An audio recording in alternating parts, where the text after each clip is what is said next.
តកតងជាមួយនឹងការបញ្ចេញទៅការឬការដល់ជំកំពូល បាទ ទី2តកតងសមត្ថភាពក្នុងការឡើងរឹងរបស់បុរស បាទ អញ្ចឹងជាទូទៅសមត្ថភាពក្នុងការឡើងរឹងខ្ញុំឧទាហរណ៍2 3ចំណុចដើម្បីឲ្យបងប្អូនយើងយល់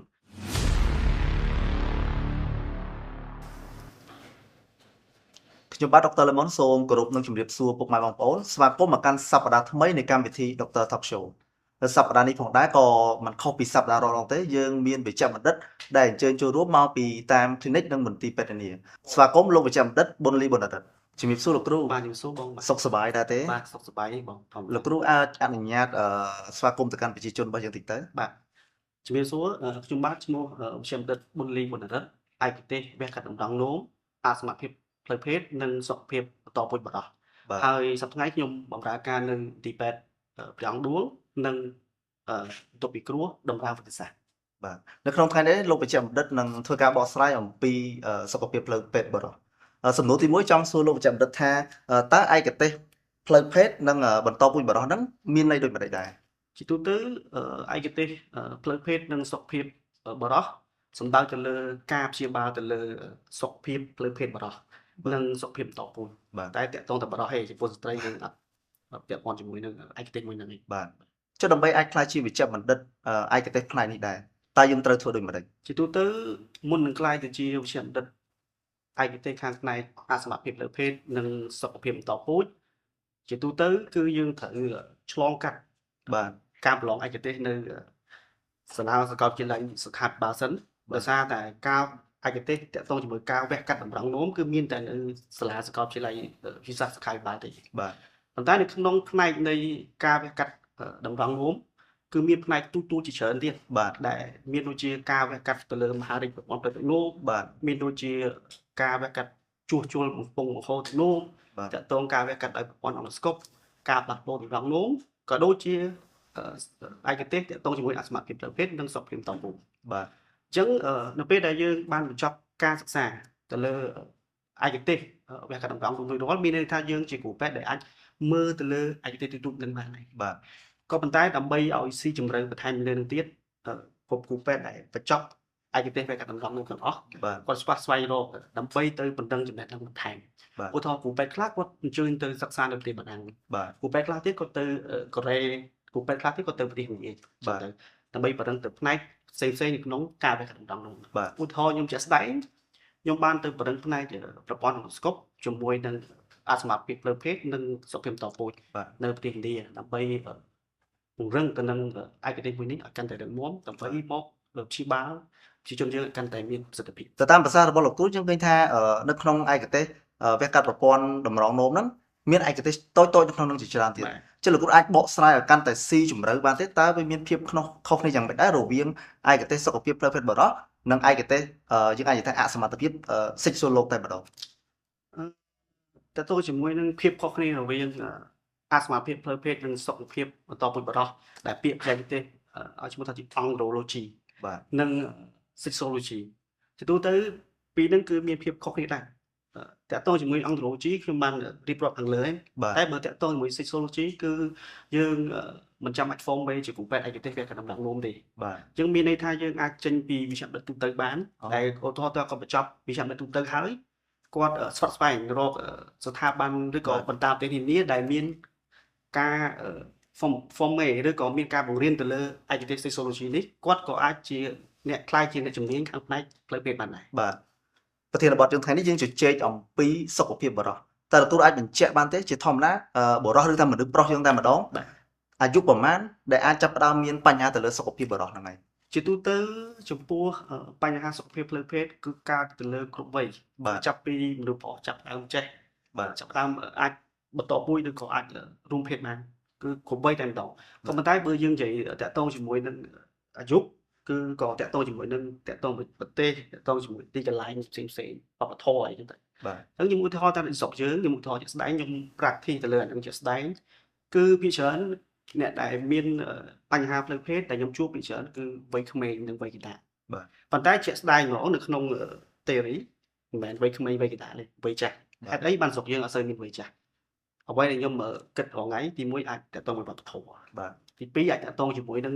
អត់សូវមានការចែកចំណេះដឹងតាក់ទងជាមួយសុខភាពផ្លូវភេទដើម្បីពួកគាត់ បានយល់អំពីបញ្ហាសុខភាពផ្លូវភេទ បាទបន្ទាប់ពីលោកគ្រូបានបកស្រាយចឹងហើយប្រជាជនចាប់ផ្ដើមឆ្ងល់វិញតើបញ្ហាផ្លូវភេទបែបណាខ្លះយើងអាចនិយាយថាជំងឺផ្លូវភេទណាខ្លះដែលតាក់ទងជាមួយនឹងសុខភាពបរិសុទ្ធគួរតែអញ្ជើញមកជួបលោកគ្រូដែរ បាទជាទូទៅបើយើងនិយាយពីជំងឺផ្លូវភេទគេបែងចែកជាពីរធំ បាទ ទី1តាក់ទងជាមួយនឹងការបញ្ចេញតកាមឬការដល់ជំងឺកំពូល បាទ ទី2តាក់ទងសមត្ថភាពក្នុងការឡើងរឹងរបស់បុរស បាទ អញ្ចឹងជាទូទៅសមត្ថភាពក្នុងការឡើងរឹងយើងឧទាហរណ៍ពី3ចំណុចដើម្បីឲ្យបងប្អូនយើងយល់ខ្ញុំឧទាហរណ៍ថាអ្នកជំងឺខ្លះគាត់មានបញ្ហាទៅលើភាពឡើងរឹង បាទ មានថាគាត់មានអារម្មណ៍ចំណង់ផ្លូវភេទប៉ុន្តែលឹងរបស់គាត់ឡើងរឹងធម្មតាប៉ុន្តែនៅពេលដែលរួមភេទគឺអត់ដល់គូដៅដោយសារតែលឹងរបស់គាត់នេះគឺប្រភេទរបស់គាត់នេះគឺទុនពាក់កណ្ដាលទី បាទ ហើយអ្នកខ្លះទៀតមានចំណង់ផ្លូវភេទហើយអត់ឡើងតែម្ដង បាទ បាទនេះនឹងហើយក៏មានចំណុចផ្សេងទៀតដែរ បាទ ហើយចំពោះការបញ្ចេញតកាមឬការដល់ជំងឺកំពូលគឺមានជំងឺជាច្រើនទៀតមានដូចជាជំងឺឆាប់ចេញតកាមជំងឺពន្យាពេលនៃការឆាប់ចេញតកាមជំងឺរួមភេទអត់ដល់ជំងឺកំពូល បាទ អ្នកខ្លះដល់ជំងឺកំពូលប៉ុន្តែអត់បញ្ចេញតកាមមកទេដោយការមានការរាំងស្ទះនៅកន្លែងណាមួយ បាទ ឬក៏អ្នកជំងឺខ្លះទៀតអត់ដល់ជំងឺកំពូលតែម្ដង បាទនៅក្នុងចំណោមជំងឺទាំងអស់ហ្នឹងតើជំងឺមួយណាដែលលោកគ្រូជួបប្រទះច្រើនជាងគេ ជាទូទៅនៅស្រុកយើងអ្វីដែលខ្ញុំជួបប្រទះហើយឃើញច្រើនជាងគេហ្នឹងគឺមានជំងឺពីរ បាទ ទី1តាក់ទងជាមួយនឹងជំងឺតាក់ទងសមត្ថភាពក្នុងការឡើងរឹងរបស់បុរស បាទ ទី2តាក់ទងជាមួយនឹងជំងឺឆាប់ចេញតកាម បាទនៅក្នុងការមិនឡើងរឹងរបស់បុរសយើងអាចបញ្ជាក់បានទេរោគសញ្ញាហ្នឹងរបៀបមិនដែរដែលអាចឲ្យគាត់អញ្ជើញមកជួបនៅខាងវិជ្ជបណ្ឌិតឯកទេស ជាទូទៅនឹងភាគច្រើនគឺអ្នកជំងឺគាត់តែងតែដឹងរោគសញ្ញាខ្លួនឯងទេព្រោះអីជានេះជាការអនុវត្តគាត់ជាប្រចាំ កលតែម្ដង បាទតោះអញ្ចឹងជាទូទៅចំពោះអ្នកជំងឺដែលលឹងគាត់អត់សូវងើបឡើងរឹងគឺមានរោគសញ្ញាមួយចំនួនដូចខ្ញុំលើកឡើងខាងលើ បាទ អ្នកជំងឺខ្លះគាត់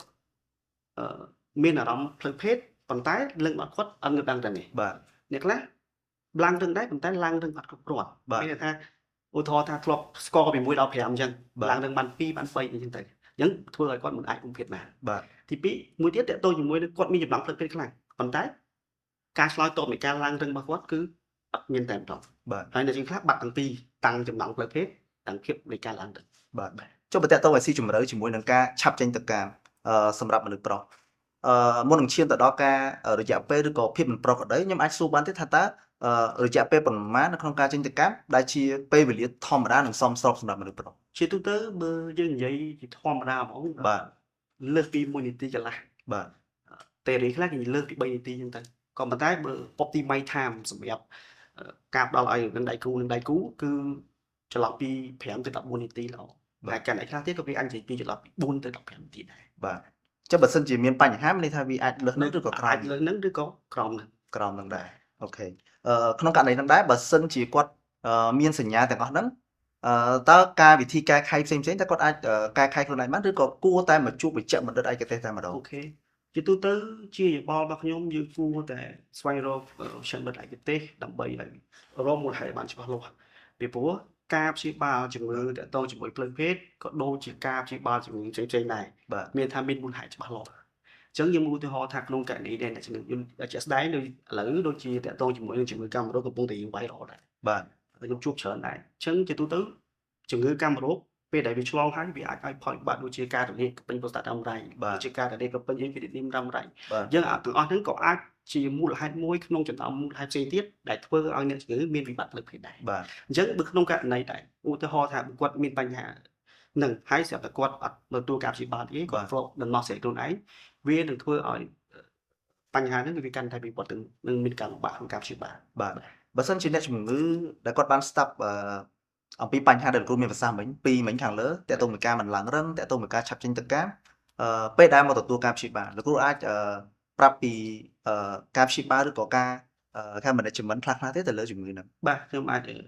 ជាទូទៅដូចខ្ញុំជម្រាបយើងមិនខុសពីជំងឺផ្សេងៗទេ បាទ យើងមកដល់យើងពិគ្រោះនិងប្រឹក្សាជាមួយគាត់ បាទ ដើម្បីបញ្ហាផ្សេងៗដែលអាចកើតមាន បាទ អ្នកជំងឺខ្លះគាត់មានប្រវត្តិធ្លាប់ប្រើប្រាស់ថ្នាំនេះឬក៏ធ្លាប់មានប្រវត្តិមានជំងឺនេះអញ្ចឹងយើងត្រូវសួរតាក់ទងប្រវត្តិរបស់គាត់ទី2យើងសំខាន់បំផុតចំពោះតាក់ទងមួយគ្រូពេទ្យផ្លូវភេទគឺអ្នកជំងឺដែលមានបញ្ហាហ្នឹងម្ដងគឺគ្រប់ជំងឺទាំងអស់តាក់ទងមួយផ្លូវភេទ គឺ examination ទៅលើ scrotum របស់គាត់ examination ទៅលើលឹងរបស់គាត់ examination មានថាយើងពិនិត្យរាងកាយ ការពិនិត្យរាងកាយ ទៅលើប្រព័ន្ធបន្តពូជរបស់គាត់ បាទ ដើម្បីរករកមូលហេតុផ្សេងៗដែលអាចកើតមាន បាទ ព្រោះហេតុអីបានយើងត្រូវពិនិត្យពេលខ្លះជំងឺមួយចំនួនខ្ញុំឧទាហរណ៍ដូចជំងឺរលាកពេញ EPD ដំណាំដៃយើងអាចធ្វើរោគវិនិច្ឆ័យនឹងអេកូបានទេភាគតិចតែយើងអាចធ្វើរោគវិនិច្ឆ័យនឹងអេកូបាន បាទ ពីយើងទៅលើ symptom រោគសញ្ញារបស់អ្នកជំងឺ បាទ នឹងការស្ទាបប៉ះរបស់ពេទ្យ បាទ អញ្ចឹងជាចំណុចមួយដែលសំខាន់ហើយលើកទឹកចិត្តឲ្យបងប្អូនបរិសុទ្ធយើងគួរតែកុំមើលរំលងបញ្ហាទាំងអស់នេះ បាទ កុំព្យាយាមប្រើប្រាស់ថ្នាំនិងព្យាបាលដោយខ្លួនឯង បាទបន្ទាប់ពីយើងពិនិត្យហើយយើង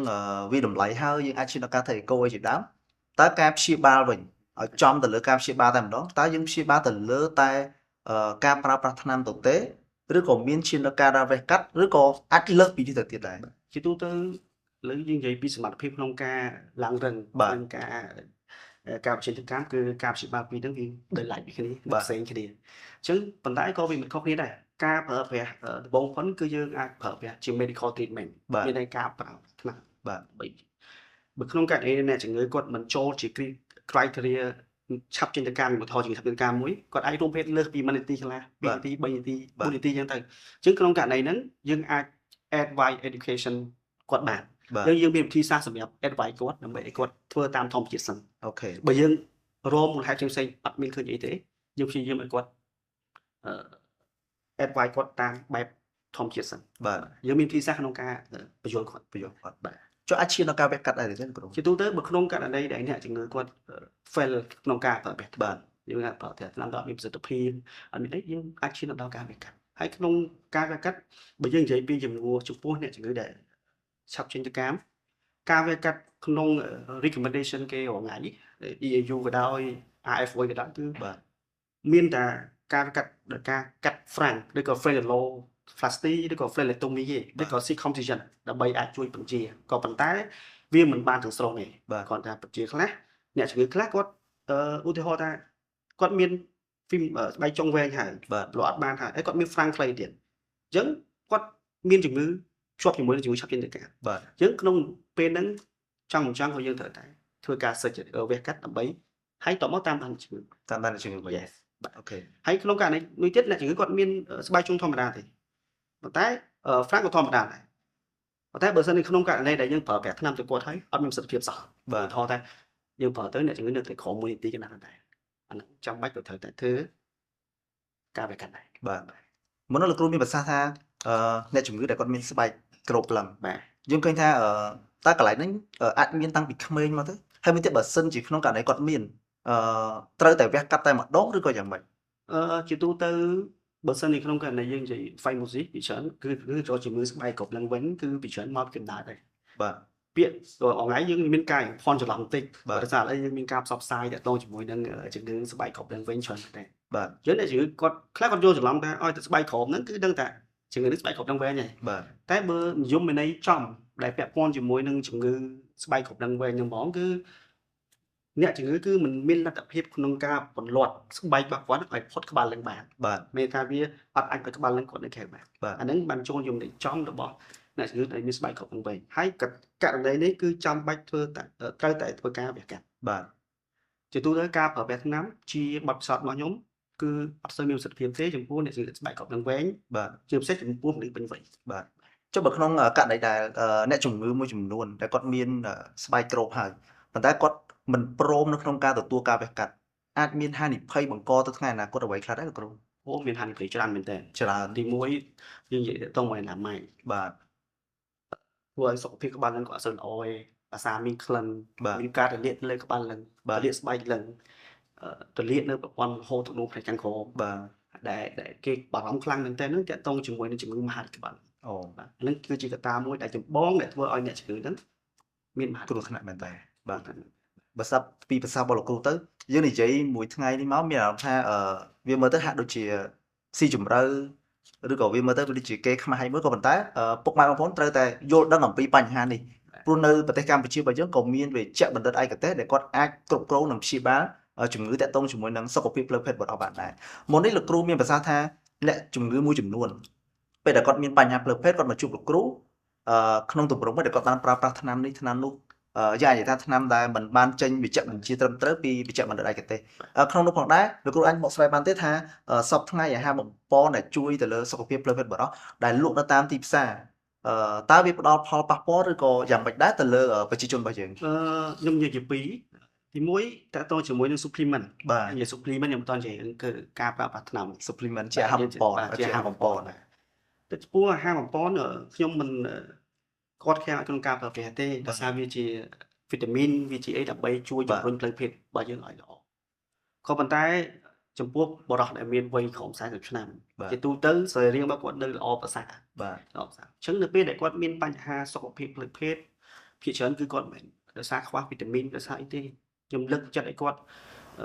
មកជួបគ្រូពេទ្យឯកទេសវិញដើម្បីរកជំរឿនក្នុងការព្យាបាលសម្រាប់គាត់ឲ្យបានត្រឹមត្រូវបានត្រឹមត្រូវឧទាហរណ៍ថាឥឡូវគាត់លើគេផ្សព្វផ្សាយថាsupplement នេះអាចព្យាបាលជំងឺនេះជា supplement នោះអាចព្យាបាលជំងឺជា just តែ supplement មិនមែនជាការព្យាបាលជំងឺទេគ្រាន់តែជួយបំពេញបន្ថែមចំពោះអ្នកជំងឺដែលខ្វះខាតបាទហើយចំពោះថ្នាំវិញចំពោះថ្នាំឥឡូវនេះនៅចរាចរណ៍ស្រុកយើងរៀងច្រើនដែរខ្លះគឺមានគ្រោះថ្នាក់មែនទែនបាទទៅពុតជាពិសេសអ្នកដែលមានបញ្ហាទៅលើបេះដូងឬស្អែកឈាមបាទខ្ញុំឧទាហរណ៍ថាថ្នាំហ្នឹងគឺវាមានឥទ្ធិពលចំពោះអ្នកជំងឺដែលបេះដូងដើរច្បាប់បេះដូងដើរស្មើបាទអញ្ចឹងឧទាហរណ៍គាត់ប្រើថ្នាំហ្នឹងទៅវាអាចមានបញ្ហាដល់ជីវិតរបស់គាត់បាទករណីខ្លះទៀតអ្នកជំងឺអត់ដឹងកម្រិតក្នុងការប្រើថ្នាំហ្នឹងប៉ុណ្ណាខ្ញុំឧទាហរណ៍ថាថ្នាំគេត្រូវប្រើតែ25មីលីក្រាមខ្ញុំឧទាហរណ៍ចាំអ្នកជំងឺគាត់ឃើញអាហ្នឹងអត់សូវគាត់ហូបទៅអត់មានសុខភាពគាត់តម្លើងរួចដល់100ដល់100អាហ្នឹងក៏មានបញ្ហាដល់សុខភាពដែរនឹងគ្រោះថ្នាក់ខ្លាំងមែនទេបាទហើយមិនគ្រោះថ្នាក់ធម្មតាពេលខ្លះអាចដល់ជីវិតទៀតក៏មានដែរបាទយើងឃើញមានថាក្រៅពី supplement យើងនិយាយពីការបំពន់បែបធម្មជាតិវិញណាលោកគ្រូអាចចែករំលែកបានទេថាតើអាហារបែបណាឬក៏អាហារប្រភេទណាដែលអាចជួយទៅលើសុខភាពផ្លូវភេទបុរសបាទជាទូទៅបើសិនចំពោះបុរសដែលវ័យក្រោម40ខ្ញុំជំរាបមិញបាទបើសិនគាត់មានបញ្ហាហ្នឹងគឺយើងសង្កេតមើលសកម្មភាពខ្លួនឯងចាំដែរមើលថាតើយើងគេបានគ្រប់គ្រាន់មួយថ្ងៃបាន8ម៉ោងលើ8ម៉ោងអញ្ចឹងបាទទី2យើងមើលថាតើរាល់ថ្ងៃយើងមានពេលហាត់បានទៀងទាត់ទេបាទហើយចំណីអាហារដែលយើងញ៉ាំតើវាគាត់ប្រសើរជាមួយសុខភាពយើងបាទឥឡូវខ្ញុំចែកម្លែកអាហារ4-5មុខចោះជាមួយអ្នកជំងឺដែលមានជួយផ្ដល់ទៅលើសុខភាពផ្លូវភេទរបស់គាត់បាទទី1យើងងាយស្រួលជាងគេហ្នឹងស្រុកយើងហើយដែលយើងងាយស្រួលហ្មងគឺសាច់គោហ្នឹងហើយបាទសាច់គោគឺជាអាហារមួយដែលជួយបំពន់ផ្លូវភេទខ្លាំងមែនទេព្រោះហើយក៏វាមានសារធាតុដែលជំរុញឲ្យហូម៉ូនតេស្តូស្តេរ៉ុនហ្នឹងចេញច្រើនបាទដោយសារវាជាសម្បូរប្រូតអ៊ីនដោយសារអីហើយនឹងមានសារធាតុមួយចំនួនទៀតបាទទី2ផ្លែទឹកទី3ផ្លែ strawberry សូកូឡា oyster ជាដើមបាទយើងអាចជួយទៅលើផ្លូវភេទរបស់គាត់អញ្ចឹងសរុបមកវិញចំពោះមនុស្ស